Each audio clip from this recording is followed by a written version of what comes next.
Well, the election exit poll has dropped and it tells a fascinating story. Top line, Keir Starmer is set to become the next Prime Minister.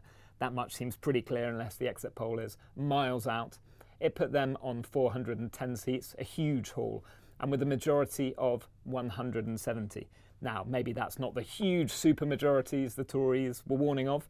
In fact, actually that result is slightly less, both in the number of Labour MPs and the majority, than Tony Blair got back in 1997. But the Labour camp will be delighted with that. It's pretty much double the majority Boris Johnson got last election, so they will have a lot of political space to rechange Britain in their image. The Tories, well, they look set to have a bad night, a really bad night. The exit poll put them down at 131 seats. That will be their worst ever election record in terms of MPs in the modern era. Worse than in 1906, their previous low mark. Reform, well, they seem to have done pretty well. The exit poll put them on 13. That is more than a lot of those polling analyses suggested in the last couple of days. We don't know who would make it, but it would give Nigel Farage a decent chance of being there in Parliament.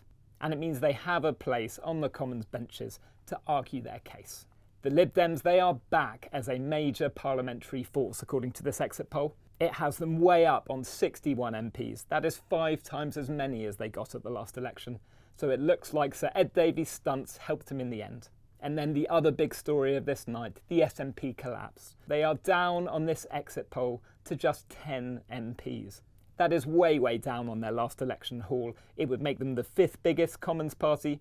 They have been the 3rd biggest up to today. It means that the union perhaps is a little safer than it was just last week.